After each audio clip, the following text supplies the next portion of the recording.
Magandang araw mga kaibigan. Bigyan natin ng opinion, reaction ngayon itong post ng Daily Tribune 2 hours ago. Ito ang pahayag ni Yusek Claire Castro sa panawagan ni Senator Alan Peter Cayetano na mass resignation of all elected public officials. Sabi, title, mauna ka, Palace Press Officer Attorney Claire Castro challenge Senator Alan Peter Cayetano to lead by example after he called for snap elections, urging all government officials to resign. Castro said if Cayetano is serious about sacrifice, he should step down first. She also reminded the public of his unfulfilled campaign promises, including the long promised 10,000 aid per family. Grabe talaga. Ito yung exact word ni Auntie Claire. You start, do it now. Mauna ka para maging model ka, talagang sakripisyo ka. Usual Auntie Claire style.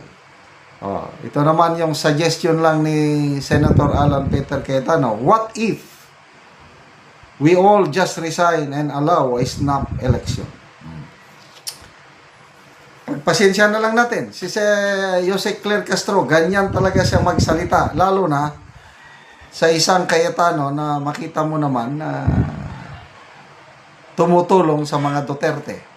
Tignan mo yung Senate resolution urging ICC na i-house arrest na lang si PRRD. Ang main author niyan, si Senator Alan Peter Cayetano. At dahil sa galing niya, marami siyang na-convince. Alam ba? 6 ata sila nga co-authors. Marami sila nag-co-author. And then, siyam ang bumoto, pabor sa resolution. Kaya napakalaking bagay yun.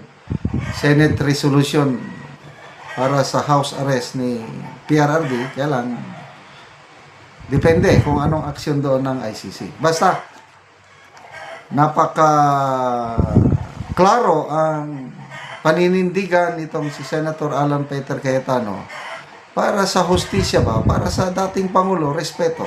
At dahil dito, yun na, suggestion lang naman. What if? Kasi nakikita ni Senator Alan Peter Cayetano na wala na, mababa na ang trust ng taong bayan sa gobyerno. Pati nga ang Speaker of the House ngayon, si Bujidi, inaamin niya na mababa na ang tiwala ng taong bayan sa ating government institutions. Ako, sa dami kong nakakausap, yan ang usap-usapan. Pati mga classmates ko nasa abroad sila. Dati, wala silang kahilig-hilig sa politika. Ngayon, ang mga post na nila tungkol sa korupsyon, nakikialam na sila, na nagising na ang kanilang kamalayan na grabe ang nangyayari sa Pilipinas. Although nasa abroad sila, but ang puso nila nasa Pilipinas pa rin at nandidiri sila sa nangyayaring korupsyon sa bansa at ano na talaga. Tapos, sa podcast pa ng Pangulo, sinabi niya na he was so shocked sa gravity ng corruption ngayon. Akala lang daw niya, kaunti-kaunti lang ang corruption. Kaya pala, yung ganong style niya, akala niya kaunti lang corruption, complacency ang tawag yan, relax. Inabolish niya ang Presidential Anti-Corruption Commission, believing na everything is alright. Wala lang, sige, business as usual, bagong Pilipinas. Every time na may SONA, magmayabang sa kanyang nagagawa. At ipinagmayabang na ang flood control, 5,005 control projects na napak-check ng Katrina ngayon. Booking na siyaksa, na nabigla. Ganyan na kalala ang corruption sa bansa. Anyway, snap election.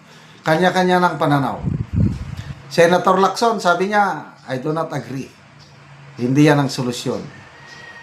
Sino pa? Si Senate President Tito Soto. Sabi din niya, walang constitutional basis ng isang snap election. Lang, may isang pabor. Dating Solicitor General Hilbay. Nakabasa ko ang post. Pabor siya. Ang kondisyon lang niya, magkaroon ng caretaker government.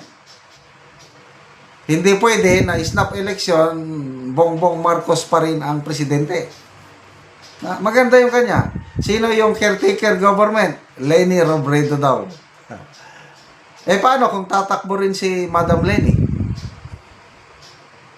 So, sino ang magki-caretaker government? Well, ito, suggestion lang man, proposal lang ni Senator Alan Peter Cayetano. The decision lies on the President. Dahil siya yung china-challenge. At kung ang Marcos Senior noon pumayag sa isang snap election, bakit hindi ngayon? Ako, payag ako, basta ang laban lang, President lang. Kasi, it all depends on the leadership.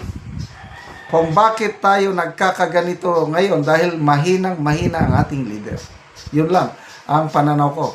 Kaya tama, hindi tayo naniwala kasi kay Tatay Digong noon nung sinabi niya na weak leader yan. Matigas ang ating ulo. Ibinoto pa rin natin siya. Dito ngayon, napatunayan yung kanyang Hindi niya alam yung command responsibility.